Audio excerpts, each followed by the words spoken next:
A very good evening to you all. Thank you for joining us here on Rwanda Television. For this edition, we'll begin with the headlines.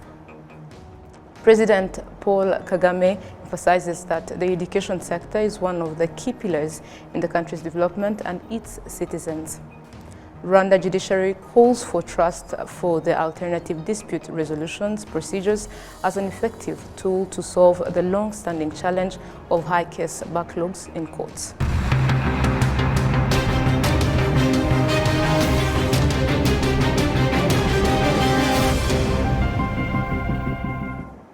I am Olive Nete and I'm delighted to have you with us, and let's proceed with the news in details.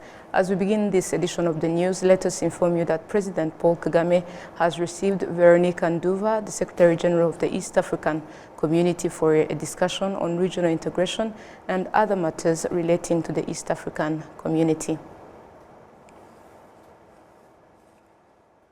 Moving ahead, we also have another communique from the Office of the Prime Minister.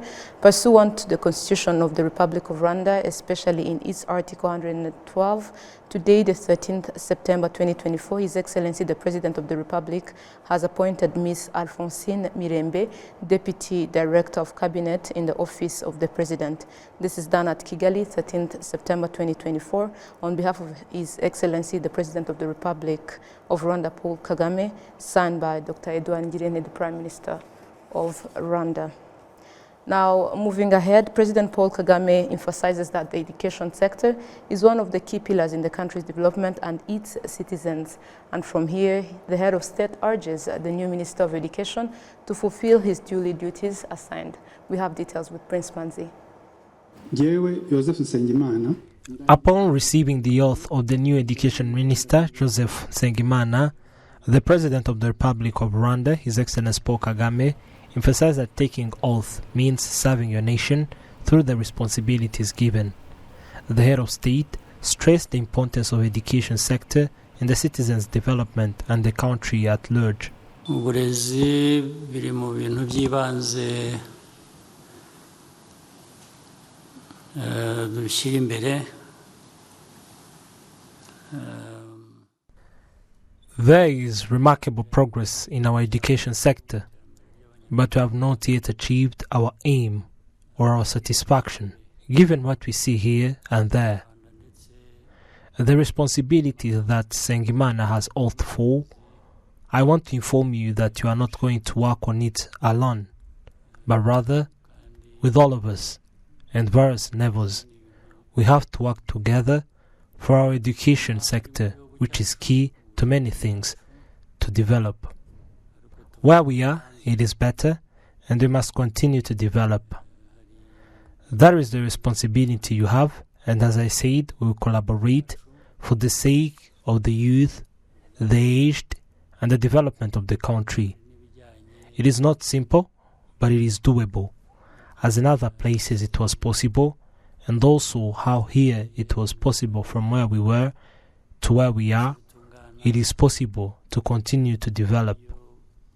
We wish you good luck in your new responsibilities.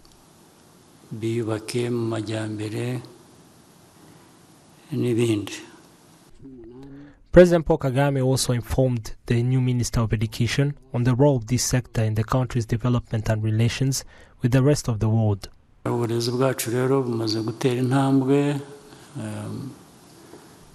Education is one of the main things we prioritize in the development of our country, in the improvement of the lives of Rwandans, and in the interaction between Rwanda and the rest of the world. Education helps. Education is something that we do get in our country within our capacity, but you also get it from abroad. When it comes to things related to Rwanda itself, or related to the understanding of the world and other people who inhabit it, as well as our interaction with them, we get it right only when our education can deliver on the much-needed knowledge, preparing people to confront the various challenges that the world faces, and they can base on that knowledge to develop and uplift their lives.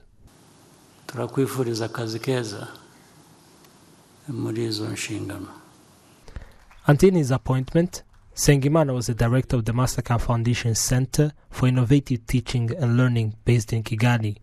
Prior to that, Sengimana worked with the US tech giant Enter Corporation. Gaspard Twagirayezu, who was the Minister of Education, was appointed CEO of the Rwanda Space Agency.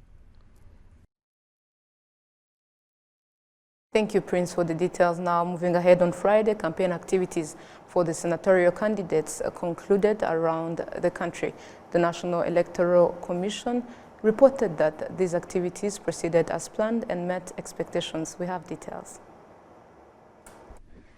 Campaign activities for senatorial candidates, which have been ongoing for the past 3 weeks across the country, concluded this Friday. Candidates presented their manifestos to the voting committees in various provinces, the city of Kigali, and to representatives from universities and higher institutions, both public and private ones. According to Mutimuche Nicole, Vice President of the National Electoral Commission, all candidates conducted their campaigns properly, adhering to the guidelines set by the Commission. The campaign activities were conducted successfully, beginning on the 26th of August, and these activities took place before the voting committee. The Electoral Commission played a significant role in organizing these events and bringing the voting committees together, allowing candidates to campaign directly in front of them. Candidates also used other approved methods, including written statements, banners, and media or social media platforms, as well as other ways to reach the voting committee. All these means were utilized effectively, and these campaign activities proceeded smoothly.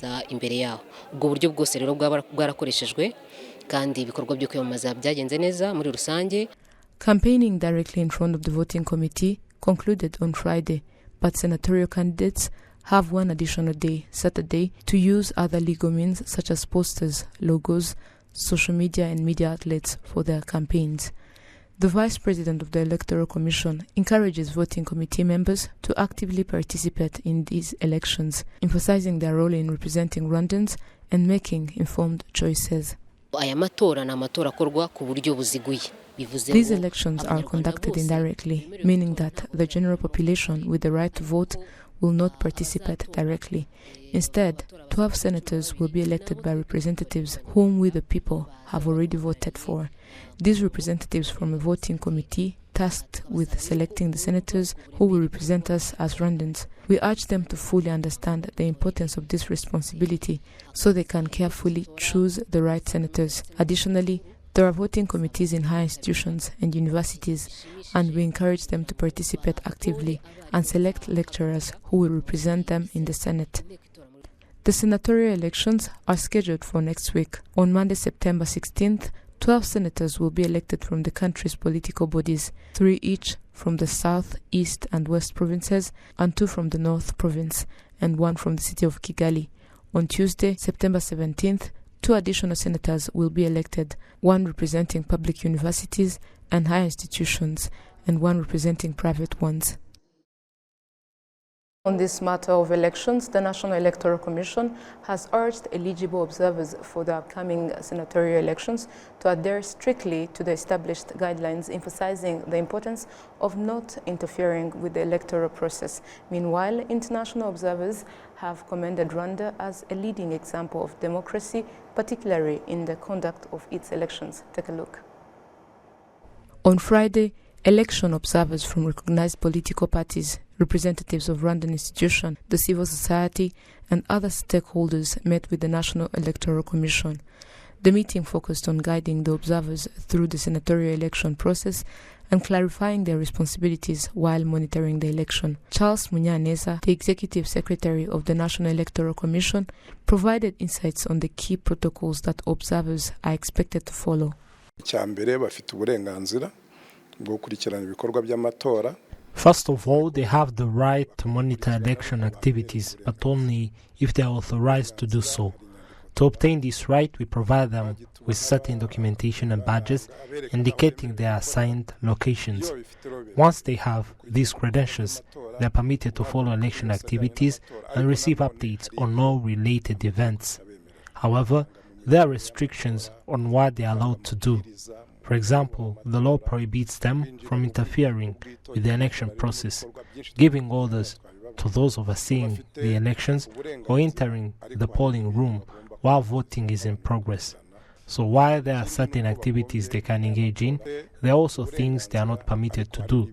Additionally, they are required to submit a report detailing their observations during the elections.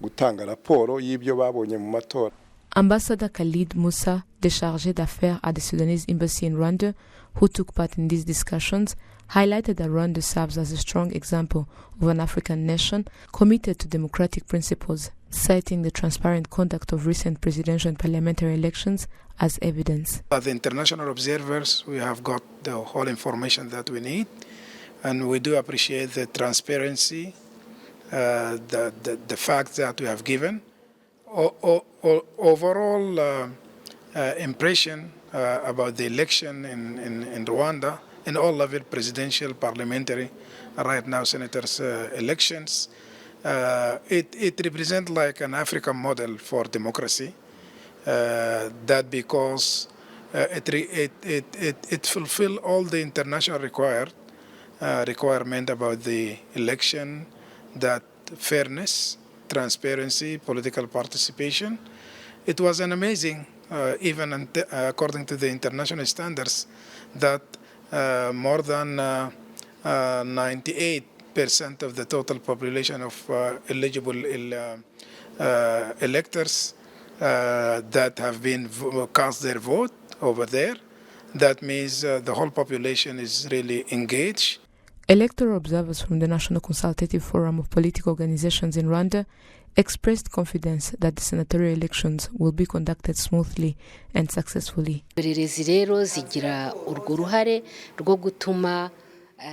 Observers indeed play a key role in ensuring that the elections are conducted properly, with quality and in a transparent manner.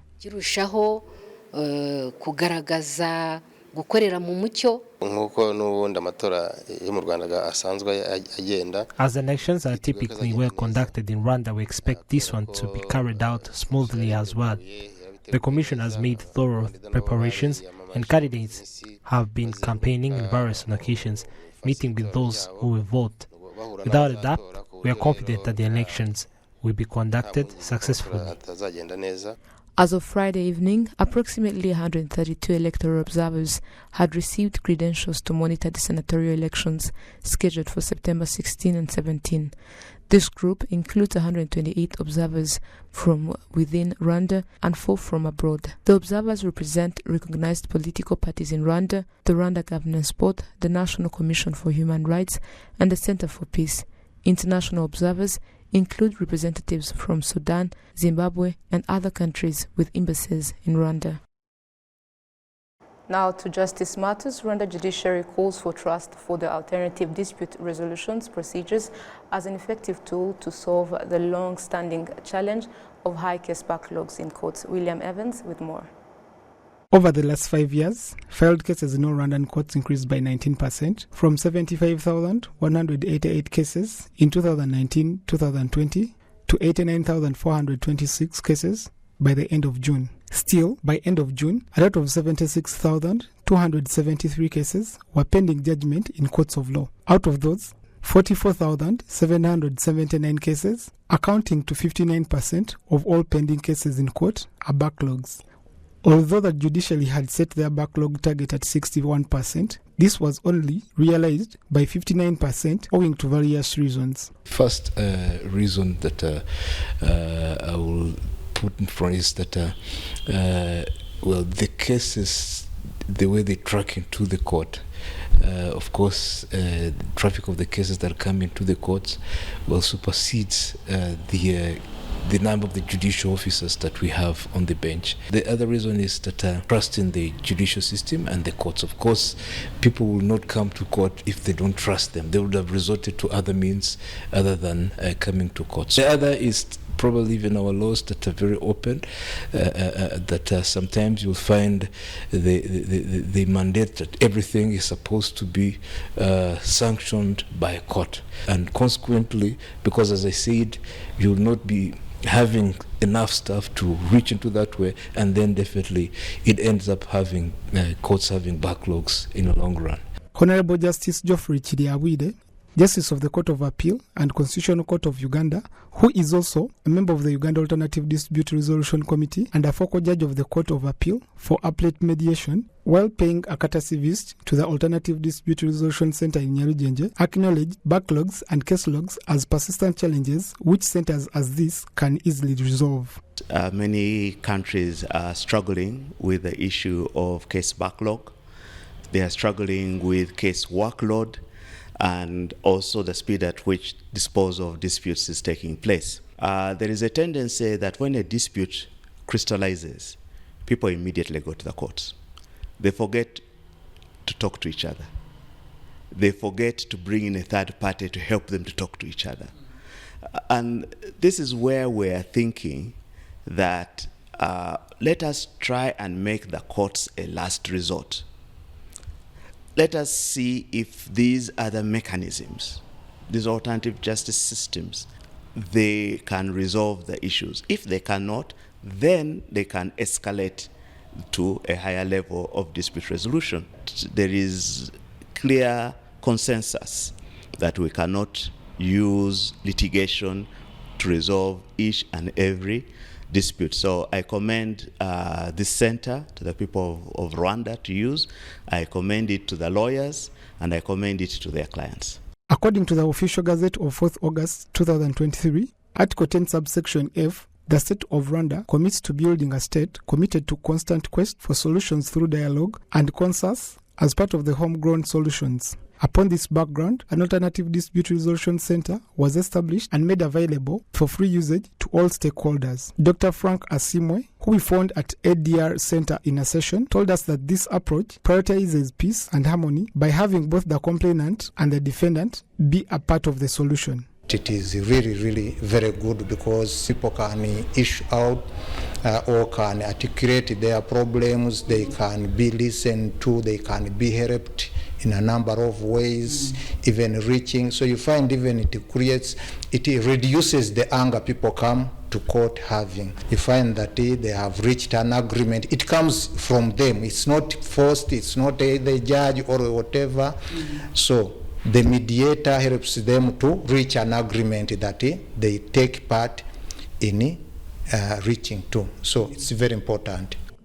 Although alternative dispute resolution mechanisms have been put in place, a source revealed to us that many people are slow at taking advantage of such ventures, and some still consider litigation as the only way to go. Honorable Justice Harrison Mutabazi disagrees, saying mediation is an African approach that has stood the test of time and delivers justice in the fastest manner. This is justice that is restorative, at least, not justice that we think separates the litigants. It's justice that reconciles the litigants. So I would say, in a nutshell, I would say, let them trust it, and they will see the beauty and the yields of ADR in the long run. This year, a total of 12,246 cases were settled through mediation. William Evans, Mutawazi, RTV News.